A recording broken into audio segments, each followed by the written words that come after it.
कल हम लोग ने पढ़ा था श्री गदाधर पंडित ने जब पुंडरीक विद्यानिधि के भोग विलास को देखा तो उनको शंका हुई कि ये कोई महान भक्त नहीं हो सकते।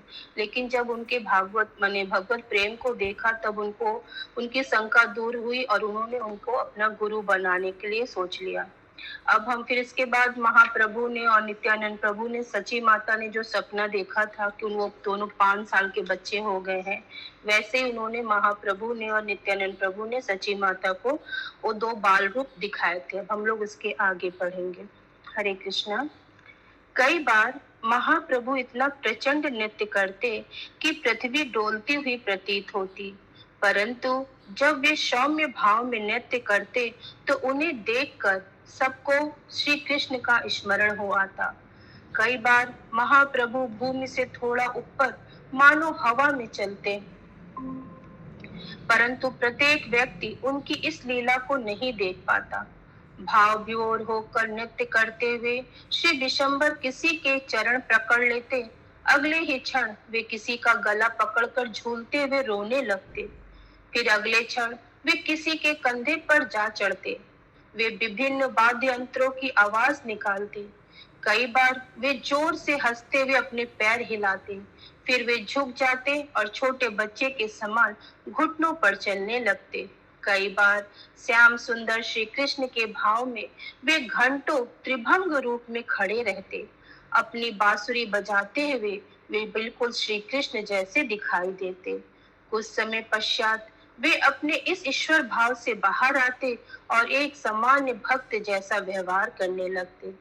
कई बार वे अपने शरीर को एक पहिए के समान मोड़ लेते, उनके चरण उनके सिर से छू जाते और वे घंटों इसी मुद्रा में बने रहते। श्री चैतन्य महाप्रभु का रंग सोने जैसा सुनहरा था, परंतु कई बार भक्तों को उनका शरीर बहुरंगी दिखाई देता और उन्हें 2 व्यक्ति दिखाई देते। आनंद पूर्वक हरि नाम संकीर्तन करते हुए पूरी वैष्णव मंडली उल्लासित हो एवं तेजोमय प्रतीत हो रही थी। मृदंग, शंखों और करतालों की ताल में मिला उनका सुर एक तमूल ध्वनि उत्पन्न कर रहा था। इस मांगलिक ध्वनि ने पूरे ब्रह्मांड को भर लिया और चारों दिशाओं से अमंगल नष्ट हो गया। लेखक कहते हैं, इस प्रकार अपने भक्तों से घिरे श्री चैतन्य महाप्रभु स्वयं अपने नामों पर नृत्य करने लगे।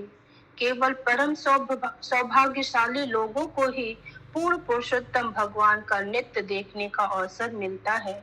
मैं इतना पतित और दीनहीन हूँ कि मेरा जन्म उस समय और उस स्थान पर नहीं हुआ जिससे मैं नाम संकीर्तन के उस भव्य महाउत्सव को देख पाता। वैकुंठपति श्री महान महाप्रभु ने अपने सर्व सत्ताधीश एवं भोक्ता पद का त्याग कर दिया। उनके स्वभाव में भगवान एवं स्वामित्व का लेस तक नहीं था।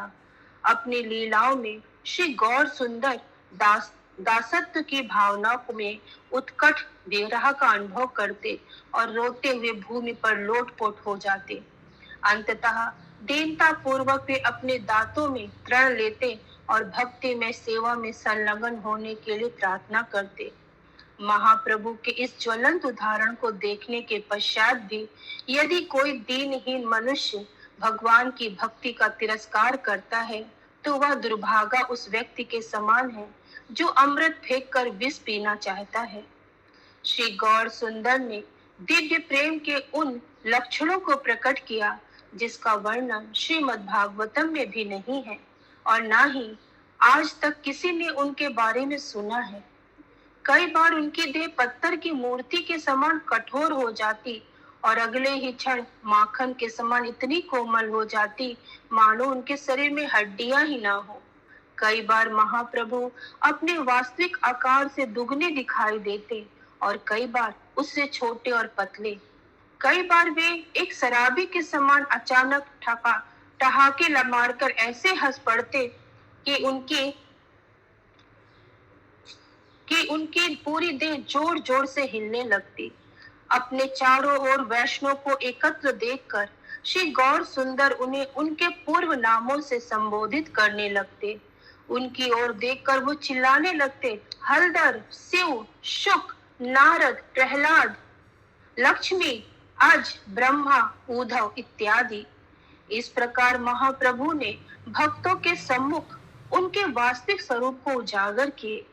महाप्रभु के अवर्णनीय एवं अतुलनीय नृत्य को देखते हुए सब भक्त उनकी ये बातें सुनकर मंत्र मुग्ध रह गए। शिवास ठाकुर के घर लोगों की भीड़ जमा थी। प्रेम भरे कीर्तन को सुनकर उन सबके मन में श्री गौर सुंदर के दर्शनों की उत्कट इच्छा थी। जो भक्त पहले आ जाते उन्हें भीतर प्रवेश मिल जाता, परंतु उसके पश्चात महाप्रभु आज्ञा देते, द्वार बंद कर दो, और इसीलिए शेष बचे भक्तों को बाहर ही रुकना पड़ता। ये लोग अधीर हो उठते और भीतर प्रवेश करने के प्रयासों में हल्ला मचाने लगते। वे बाहर खड़े होकर रहकर चिल्लाते, द्वार खोलो, हम भी कीर्तन देखना चाहते हैं। परंतु अंदर किसी को उनकी आवाज सुनाई नहीं देती। ये सब तो पूरी तरह महाप्रभु के अलौकिक कीर्तन एवं नृत्य में तल्लीन रहते। भीतर प्रवेश न मिलने वालों में से कुछ लोग नास्तिक और द्वेषी थे। वे सब आलोचना करने लगते, ये भिखारी भयभीत हो गए हैं। इन्हें भय की है कि कहीं हमारे सामने इनकी वास्तविक पहचान उजागर ना हो जाए, इसीलिए इन्होंने द्वार बंद कर दिए। तुम सही कह रहे हो। मुझे लगता है कि इन्होंने इसीलिए द्वार बंद किए कि जिससे हम इन्हें मदिरा पान करते हुए पकड़ ना ले। निमाई पंडित तो एक अच्छा युवक था, अब न जाने उसे क्या हो गया। यह सब कुसंग का परिणाम है। जब से उसके पिता का स्वर्गवास हुआ है, तब से उसे नियंत्रित करने वाला कोई नहीं रहा। बहुत पहले ही उसने अपने अध्ययन छोड़ दिया और अब खाली बैठे उसके मन में ऐसे उल्टे सीधे कार्यों के विचार ही आते हैं। मैं जानता हूँ ये लोग दरवाजे क्यों बंद कर देते हैं। ये लोग जादुई मंत्रों का उच्चारण करके स्त्रियों को अपने बस में कर लेते और फिर उनके संग में ये लोग रात्रि का भोग विलास करते। कल मैं इन सबको बंदी बनवाकर इनके सब काले धंधे बंद कराऊंगा। हमने आज तक अपने नगर में हरि हरि का ऐसा कीर्तन नहीं सुना। इस कीर्तन के कारण आसपास के लोगों को ठीक से नींद भी नहीं आ पाती। देखा जाए तो सोना प्रत्येक व्यक्ति का अधिकार है। आजकल हमने जितने भी सुख भोगे हैं वे सब शीघ्र ही नष्ट हो जाएंगे। अकाल पड़ेगा, इन अभिमानी लोगों के कुकर्मों से वर्षा बंद हो जाएगी और फलस्वरूप हम सबको भूखे मरना पड़ेगा। परंतु कोई बात नहीं भाइयों, कुछ दिन और देखते हैं इन्हें। इनका यह पागलपन अधिक देर तक टिकने वाला नहीं है। भला ब्राह्मण भी कभी इस प्रकार नाचता गाता है? शूद्र लोग ऐसा व्यवहार करते हैं। एक सुशिक्षित ब्राह्मण ऐसे नाच गाकर समाज में कितना बुरा आदर्श प्रस्तुत कर रहा है। इन लोगों के ऐसे व्यवहार को देखकर अच्छे ब्राह्मण भी अपने सद्गुणों को खो बैठेंगे। जरा देखो इस निमाई को अचानक क्या हो गया। कितना बुद्धिमान था यह, अब तो पूरा पागल बन बैठा है। इतना ही नहीं, उसके पीछे पीछे दौड़ने वाले दूसरे पागलों की संख्या भी बढ़ती जा रही है। भगवान को इस प्रकार पुकारने का क्या लाभ? भगवान तो तुम्हारे भीतर है। अपने घर के खजाने की उपेक्षा उसे अन्य स्थान पर खोजने का भला क्या लाभ? परंतु तभी एक व्यक्ति ने कहा, इन लोगों की निंदा करने से हमें कुछ नहीं मिलेगा। चलो अपने घर जाकर अपनी घर गृहस्थी संभाले। एक और व्यक्ति ने इसका अनुमोदन करते हुए कहा, वास्तव में यह हमारा दुर्भाग्य है कि हमें भीतर जाकर कीर्तन देखने का सौभाग्य नहीं मिल पाया। यह सब हमारे पूर्व दुष्कर्मों का फल है। क्यों हम भीतर बैठे परम सौभाग्यशाली लोगों की निंदा क्यों करें? तीनों लोकों में उनके समान भाग्य और किसी का नहीं है। परंतु वहां कुछ लोग ऐसे भी थे जो केवल भक्तों की निंदा करने के लिए श्रीवास ठाकुर के घर आते थे। उन्होंने कहा, नवदीप हजारों विद्वानों का गढ़ है, परंतु फिर भी ना जाने कैसे इन ढोंगियों को इतनी प्रसिद्धि मिल गई। हमें श्रीवास के चंगुल से नवद्वीप की रक्षा करनी ही होगी। कल मैं इसके घर को तोड़कर गंगा जी में बहा दूंगा। इन आलोचनाओं से उदासीन समस्त भक्त श्री विशंभर के संग दिन रात कीर्तन में मग्न रहते। उनके दिव्य शरीर थकान आदि से पूरी तरह परे थे। इस प्रकार हरि नाम संकीर्तन में तल्लीन अनेक युग बीत गए। यद्यपि मानवीय गणना के अनुसार मात्र कुछ घंटे ही बीते थे। यह रासलीला के ही समान था।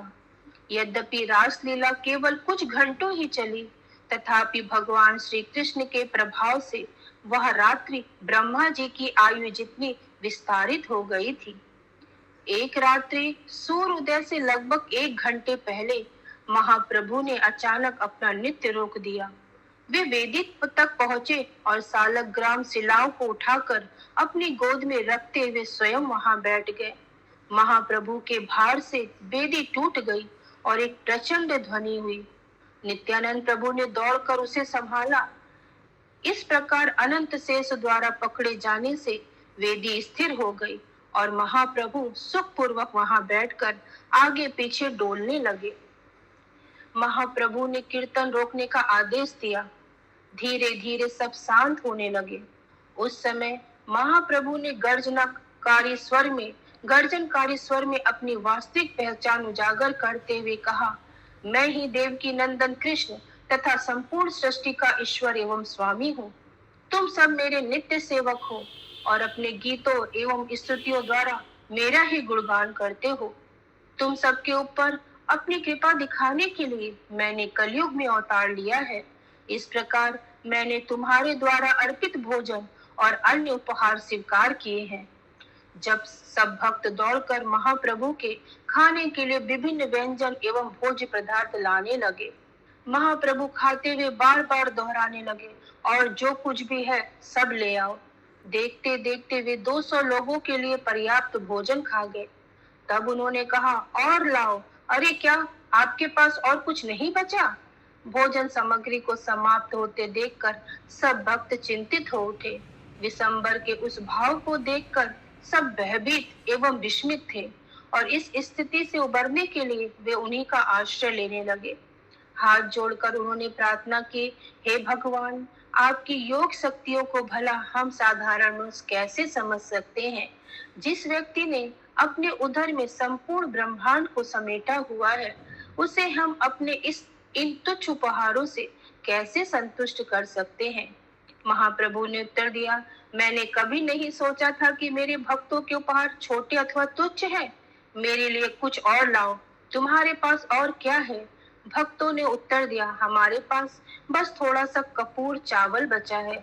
महाप्रभु ने कहा, ठीक है, वही ले आओ। अत्यंत हर्षित होकर भक्त जितना हो सका उतना चावल लाने दौड़े पड़े और महाप्रभु ने भी अपनी हथेलियों को फैलाकर उसे स्वीकार किया। तब विशंभर ने अपनी आंखें फैलाई और उन्हें घुमाते हुए चिल्लाए, नाडा नाडा नाडा। उस समय सब भक्तों ने भगवान का वह उग्र रूप देखा जिसे वे दुष्टों का शासन करने वालों के लिए धारण करते हैं। उस रूप को देखकर वे स्तब्ध खड़े रह गए। नित्यानंद प्रभु महाप्रभु के पीछे छत्र लिए खड़े थे और अद्वैत आचार्य उनके सामने हाथ जोड़कर स्तुति कर रहे थे। अद्वैत आचार्य की ओर देखते हुए महाप्रभु ने कहा, केवल तुम्हारे कारण मैंने अवतार लिया है। तब भक्तों की ओर देखकर उन्होंने हंसते हुए कहा, तुम सबकी जो भी अभिलाषा है कहो। महाप्रभु की लीला अचिंतनीय और एवं अवर्णनीय है। कभी वे दंड देने वाले शासक प्रतीत होते और अगले ही क्षण भक्ति रस में भाव विभोर भक्त के बन जाते। बाहरी चेतना लौटने पर महाप्रभु रोने लगते और भक्तों के गले में अपनी बाहें डालकर उन्हें भाई और बंधु कहकर संबोधित करने लगते। सामान्य लोगों को महाप्रभु की इन लीलाओं को देखने की अनुमति नहीं थी। योग माया के प्रभाव से केवल अंतरंग भक्तों को ही इस अद्भुत सत्य को देखने का सौभाग्य प्राप्त था। दिव्योन्माद में भाव विभोर होकर महाप्रभु अचानक भूमि पर गिर पड़े, मानो निष्प्राण हो गए। यह देखकर सब भक्त शोकातुर होकर क्रंदन करने लगे, हमारे प्राणनाथ हमें छोड़कर इस जगत से चले गए। हे नाथ, आप क्यों इतने निष्ठुर हो गए हैं? हम भी इस क्षण अपना देह त्याग देंगे। भक्तों की भावना जानकर महाप्रभु तुरंत सामान्य चेतना में लौट आए और उच्च स्वर में कीर्तन करने लगे। एक अन्य दिन महाप्रभु नित्यानंद प्रभु के साथ श्रीवास ठाकुर के घर आए। जब भक्तों के वहां एकत्र होने के बाद महाप्रभु ने उन सबको ऐसे देखने लगे जैसे कोई राजा अपनी प्रजा को देखता है। उनके इस भाव को समझकर भक्तों ने प्रचंड कीर्तन आरंभ किया। अन्य दिन महाप्रभु एक भक्त के भाव में भाव विभोर होकर नृत्य करते, फिर अपना भाव बदलकर वे सर्वशक्तिमान ईश्वर के भाव में आ जाते, परंतु कुछ ही क्षणों में पुनः वह भाव बदल जाता और वे एक विनम्र भक्त के समान व्यवहार करने लगते। एक दिन महाप्रभु नृत्य करते हुए खड़े हुए, परंतु नृत्य करने के स्थान पर वे भगवान विष्णु की वेदी पर जा बैठे। इससे पहले भी वे भक्ति भावना में निमग्न होकर वेदी पर बैठे थे, परंतु आज की बात कुछ अलग थी। वे जानबूझकर वहां बैठे थे। वे एक साथ 21 घंटे वहां बैठे रहे और इसलिए उस लीला को सप्त प्रहरी लीला कहा जाता है, अर्थात 21 घंटे चलने वाली लीला। भक्तगण हाथ जोड़े महाप्रभु के सम्मुख खड़े थे। उन्हें लगा मानो वे वैकुंठ में आ गए थे। श्री विशंभर भी वैकुंठपति के भाव में वेदी पर विराजमान थे। वस्तुतः उस समय किसी को भी वहां माया शक्ति के प्रभाव का अनुभव नहीं हुआ। श्री चैतन्य महाप्रभु ने आदेश देते हुए कहा, अभिषेक के गीत गाओ, और भक्तगण मधुर स्वर में वे गीत गाने लगे। महाप्रभु मंत्र मुग्ध होकर अपना सिर हिलाते हुए भक्तों पर अपनी दया दृष्टि की बौछार करने लगे। अभिषेक करने के लिए भक्तगण गंगा से जल ला रहे थे। सबसे पहले उन्होंने जल में कस्तूरी, चंदन, कपूर और केसर मिलाया। सर्वप्रथम नित्यानंद प्रभु ने जय जय का उद्घोष करते हुए महाप्रभु के सिर पर जलधारा डाली। तत्पश्चात अद्वैत आचार्य, श्रीवास पंडित एवं अन्य प्रमुख भक्तों ने पुरुष सूतक प्रार्थनाएं गाते हुए महाप्रभु का अभिषेक किया। श्री गौरांग महाप्रभु ने प्रभु के भक्त शास्त्रों एवं मंत्रोच्चारण में पूरी तरह पारंगत थे।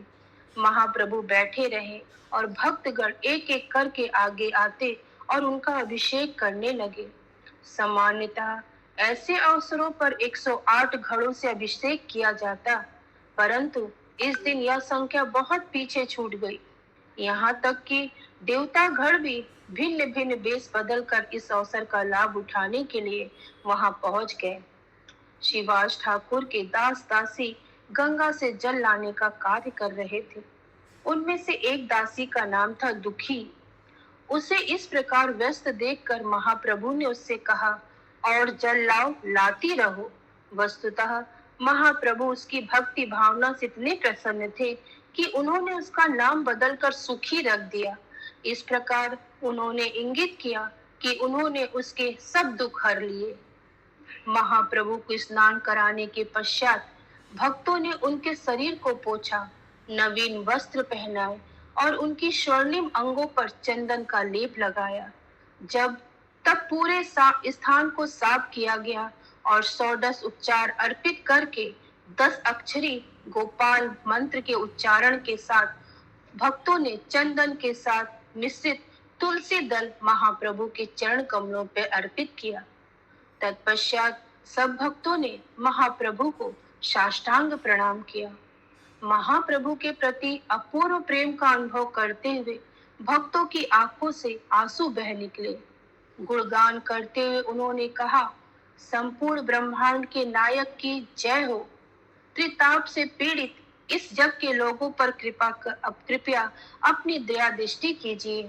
आप इस जगत में हरि नाम संकीर्तन का शुभारंभ करने के लिए अवतरित हुए हैं। पतित पावन श्री चैतन्य महाप्रभु की जय हो। दीन वत्सल की जय हो। स्वयं लक्ष्मीपति होते हुए भी जो जीवों की दोष नहीं देखते, ऐसे श्री गौरांग महाप्रभु की जय हो, जय हो। महाप्रभु ने भक्तों के हृदयों से माया का पर्दा उठा लिया था और उन्हें पूजा करने के लिए अपने चरण कमल दिए थे। फलस्वरूप भक्तगण आनंद के सागर में गोते लगा रहे थे। कुछ भक्त सुगंधित तेल लाए और उसे महाप्रभु के चरणों पर लगाने लगे, जबकि कुछ अन्य भक्त तुलसी की कोमल पत्तियां अर्पित करने लगे। कुछ भक्त मूल्यवान रत्न लेकर आए और कुछ भक्त सोने चांदी के समान उन्हें अर्पित करते हुए वो महाप्रभु के चरण कमलों पर गिराने लगे। वास्तव में वहां कितने उपहार आए, इसकी गिनती करना संभव नहीं। विभिन्न रंगों के रेशमी वस्त्रों और धातु के बर्तनों का तो कोई और छोर नहीं था। एक शुद्ध भक्त की सेवा करने के फलस्वरूप शिवाज ठाकुर के घर के सब दास दासियों को प्रत्यक्ष महाप्रभु के चरण कमलों की सेवा का सौभाग्य प्राप्त हो रहा था। उन्होंने बिना किसी भय और संकोच से महाप्रभु को अनेक वस्तुएं अर्पित की। प्रत्येक व्यक्ति अपने अंतःकरण में उमड़ने वाले भाव के अनुसार महाप्रभु की पूजा कर रहा था। कोई उनके चरण कमलों पर धान अर्पित कर रहा था, तो कोई तुलसी, दूर्वा घास, कस्तूरी, केसर, कपूर, चंदन तथा भिन्न भिन्न प्रकार के फल और फूल। तब श्री चैतन्य महाप्रभु ने अपने हाथ बढ़ाते हुए भक्तों से कहा, मुझे कुछ खाने को दो, मुझे कुछ खाने के लिए दो।